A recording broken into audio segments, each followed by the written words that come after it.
जय माता रानी दोस्तों, आपके अपने चैनल धर्म साधना में आपका बहुत बहुत स्वागत है। माँ भगवती दुर्गा की कृपा सदैव आप और आपके समस्त परिवार पर बनी रहे। दोस्तों, भाद्रपद मास की पूर्णिमा बहुत महत्वपूर्ण मानी गई है क्योंकि इसी दिन से पितरों के पावन पर्व का प्रारंभ हो जाता है। देखिए, वैसे तो पितृपक्ष का प्रारंभ होता है आश्विन मास की प्रतिपदा तिथि से, लेकिन जो पितर पूर्णिमा के दिन पूरे होते हैं उनका जो श्राद्ध कर्म होता है वो भाद्रपद मास की पूर्णिमा पर ही होता है। इसलिए भाद्रपद मास की पूर्णिमा पितृ पूर्णिमा भी मानी जाती है। दोस्तों, आज की वीडियो में मैं आपसे शेयर करने वाली हूँ कि भाद्रपद मास की पूर्णिमा तिथि कब है, पूर्णिमा का व्रत हमें कब धारण करना है, सत्यनारायण भगवान की कथा हमें कब करनी है, इसके अलावा माता लक्ष्मी की पूजा आराधना आपको कब करनी है और पूर्णिमा तिथि का जो श्राद्ध कर्म होता है उसके लिए शुभ मुहूर्त आपको कौन सा प्राप्त हो रहा है। इसके अलावा अगर आप व्रत धारण करते हैं पूर्णिमा का, तो पूर्णिमा का व्रत आपको कब करना है। पूर्णिमा के दिन स्नान दान इत्यादि करने से सभी प्रकार की परेशानियों से मुक्ति मिलती है। तो पूर्णिमा के स्नान दान का शुभ मुहूर्त क्या है, दीपदान कब करना है आपको, ये संपूर्ण जानकारी आपको आज की वीडियो में शेयर करने वाली हूँ। तो बहुत महत्वपूर्ण है आज की वीडियो, पूरा ज़रूर देख लीजिए। अच्छी लगे वीडियो तो लाइक भी ज़रूर कीजिए क्योंकि आपके लाइक्स, आपके कमेंट्स मेरे लिए बहुत महत्वपूर्ण होते हैं। ये एकमात्र जरिया है जिनसे मुझे पता चलता है कि आपको ये वीडियो अच्छी लगती है और आपके लिए ये वीडियो उपयोगी है। तो अगर वीडियो अच्छी लगे तो लाइक तो ज़रूर ही किया कीजिए। तो सबसे पहले जानते हैं कि पूर्णिमा तिथि कब प्रारंभ हो रही है, कब समाप्त हो रही है और व्रत आपको कब धारण करना है। देखिए, 17 सितंबर को सुबह 11:44 पर पूर्णिमा तिथि प्रारंभ हो रही है और 18 सितंबर को सुबह 8:04 पर समाप्त हो जाएगी। तो सूर्योदय कालीन तिथि के अनुसार अगर आप देखते हैं तो पूर्णिमा तिथि आपको प्राप्त हो रही है 18 सितंबर 2024 को। लेकिन पूर्णिमा के दिन चंद्रमा का बहुत महत्व होता है और चंद्रमा हमें पूर्णिमा का प्राप्त हो रहा है 17 सितंबर 2024 को। और वैसे भी 18 सितंबर से आश्विन मास का प्रारंभ हो जाएगा। आश्विन मास की प्रतिपदा का जो श्राद्ध कर्म किया जाएगा वो 18 सितंबर 2024 को किया जाएगा। ऐसे में 17 सितंबर 2024 को पूर्णिमा तिथि का व्रत धारण करेंगे। 17 सितंबर को ही अनंत चतुर्दशी का व्रत भी रखा जाएगा और 10 दिनों तक चलने वाले गणपति उत्सव का समापन भी 17 सितंबर 2024 को ही होगा। तो जिन भक्तों ने अपने घर में गणपति विराजमान किए हैं, जो कि पूरे 10 दिनों तक के लिए विराजमान किए हैं, तो गणपति जी का विसर्जन भी अनंत चतुर्दशी के दिन ही किया जाएगा, यानी कि 17 सितंबर 2024 को। तो अब देखिए, पूर्णिमा का व्रत, अनंत चतुर्दशी का व्रत और गणपति विसर्जन, ये सारी चीज़ें 17 सितंबर को ही है। और अगर आप अनंत चतुर्दशी और गणपति विसर्जन के शुभ मुहूर्त और पूजा विधि के बारे में जानना चाहते हैं तो चैनल पर वीडियो अपलोड हो चुकी है, ज़रूर देख लीजिए। अनंत चतुर्दशी पर एक धागा बनाया जाता है जिसमें 14 गांठें लगाई जाती हैं। इसे कहा जाता है अनंत सूत्र। ये कैसे बनाना है, कब बनाना है और बिना व्रत किए भी क्या आप इसको बना सकते हैं, ये सारी जानकारी अगर आपको चाहिए तो चैनल पर वीडियो अपलोड है, ज़रूर देख लीजिए। पूर्णिमा तिथि का अगर आप व्रत धारण करते हैं या फिर बिना व्रत किए भी पूर्णिमा की पूजा करते हैं तो आपको प्रातःकाल जल्दी उठना है। उठकर नित्य कर्मों से निवृत्त हो जाइए। फिर गंगा इत्यादि पवित्र नदियों में आप चाहें तो स्नान कर सकते हैं। लेकिन अगर आप ऐसा नहीं कर पाते हैं तो अपने घर में भी कोई पवित्र नदी का जल अगर आपके पास है या फिर गंगा इत्यादि नदियों का जल है तो जल में मिलाकर और स्नान कर लीजिए। इसके बाद साफ स्वच्छ वस्त्र धारण करके सबसे पहले भगवान सूर्यदेव को जल दीजिए। इसके लिए एक तांबे के पात्र में आपको गंगा जल लेना है। फिर शुद्ध जल से इस पात्र को भर दीजिए। अब इसमें थोड़ा सा अक्षत, थोड़ा सा पुष्प डालकर और चुटकी भर रोली डालकर भगवान सूर्यदेव को देखते हुए ओम घृणी सूर्याय नमः इस मंत्र का जप करते हुए आपको अर्घ्य देना है। इसके बाद जिस स्थान पर आप खड़े होकर जल देते हैं उसी स्थान पर 3 बार क्लॉकवाइज घूम जाइए और भगवान सूर्यदेव की परिक्रमा कर लीजिए। सूर्यदेव की पूजा सुबह करना अत्यंत आवश्यक है। आप चाहें तो धूप दीप भी दिखा सकते हैं, नहीं तो कम से कम जल तो अवश्य अर्पित कीजिए। इसके बाद अपने घर के मंदिर में आ जाइए। घर के मंदिर की साफ सफाई कर लीजिए और पूरे घर में गंगा जल का छिड़काव कर दीजिए। अब आपको अपने घर के मंदिर में एक शुद्ध घी का दीपक जलाकर और अपने व्रत का, अपनी पूजा का संकल्प लेना है और फिर विधि विधान से जिस प्रकार से आप प्रतिदिन अपने घर में पूजा करते हैं पूजा कर लीजिए। फिर लक्ष्मी नारायण की आराधना आज के दिन विशेष रूप से की जाती है। कहा जाता है कि पूर्णिमा के दिन अगर हम लक्ष्मी नारायण की आराधना करते हैं तो समस्त प्रकार के पाप कर्मों से मुक्ति मिल जाती है और समस्त प्रकार की कामनाएं भगवान श्री हरि विष्णु और माता लक्ष्मी की कृपा से पूर्ण हो जाती है। अपार धन समृद्धि की प्राप्ति होती है। और अभी तो महालक्ष्मी व्रत भी चल रहे हैं, तो आपके लिए ये सुनहरा मौका है जब आप माता लक्ष्मी की कृपा प्राप्त करने के लिए माँ लक्ष्मी और श्री हरि विष्णु की विधि विधान से पूजा करके उनकी आराधना कीजिए, मंत्रों का जप कीजिए।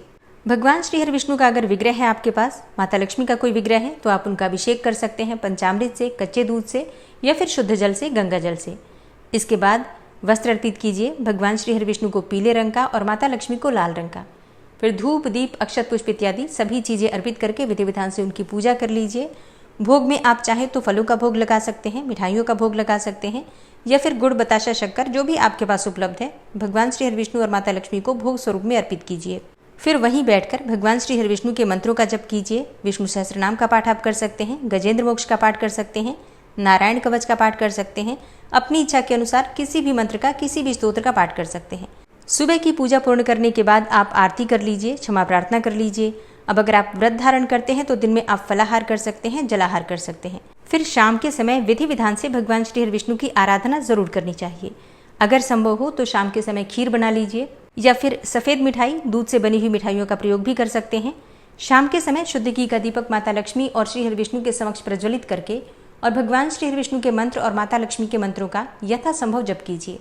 कम से कम 16 बार श्री सूक्त का पाठ या कनक धारा का पाठ आपको जरूर करना चाहिए प्रत्येक पूर्णिमा पर। और अगर संभव हो तो एक छोटा सा हवन अपने घर में जरूर कीजिए। आप खीर से हवन कर सकते हैं, या फिर चाहें तो आप शुद्ध घी से भी हवन कर सकते हैं, ठीक है, जो भी आपके पास उपलब्ध हो।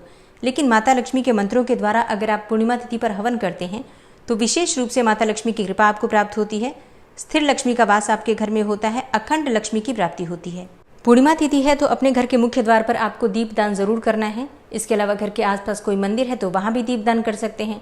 घर की छत पर या बालकनी में आपने तुलसी लगाई है, केले का पौधा लगा रखा है, या कोई भी देव वृक्ष अगर आपके घर के आसपास भी है तो वहां पर भी आप दीपदान कर सकते हैं। ये सभी कार्य आपको 17 सितंबर को ही करना है। फिर जब चंद्रदेव उदित होते हैं तो उनके दर्शन कीजिए, उनको अर्घ्य दीजिए। अर्घ्य देने के लिए आपको चाहिए एक पात्र, कोई सा भी पात्र ले लीजिए, पीतल का या फिर चांदी का, स्टील का भी ले सकते हैं अगर आपके पास बाकी पात्र नहीं है तो। उसमें आपको थोड़ा सा दूध डालना है, कच्चा दूध होना चाहिए, फ्रिज का दूध नहीं होना चाहिए, नॉर्मल दूध होना चाहिए। इसमें आपको डालना है थोड़ा अक्षत, थोड़ा सा आपको लेना है मिश्री, या फिर आप शहद भी ले सकते हैं, और थोड़ा सा फूल डाल दीजिए। भगवान चंद्रदेव को देखते हुए आपको अर्घ्य देना है। अच्छा, मान लीजिए कि आपके घर से चंद्रमा दिखाई नहीं देते हैं, तब आपको क्या करना है?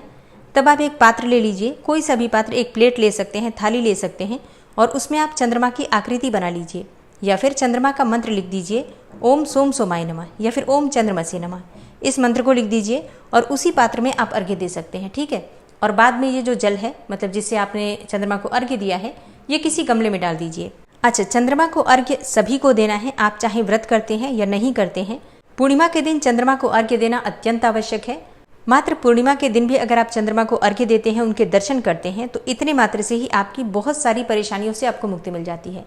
मानसिक शांति मिलती है, सुख समृद्धि की प्राप्ति होती है, दाम्पत्य जीवन सुखमय होता है, स्मरण शक्ति बढ़ती है, माता से आपके रिश्ते अच्छे हो जाते हैं। और अगर आपकी जन्म कुंडली में चंद्रमा कहीं कमजोर है तो ऐसी अवस्था में आपका चंद्रमा मजबूत हो जाता है। तो ये कार्य सबको करना है। आप व्रत करते हैं तो भी कर सकते हैं, नहीं व्रत करते हैं तो भी आपको जरूर करना है। चंद्रमा को अर्घ्य देने से पहले स्नान अवश्य कर लीजिए, ठीक है।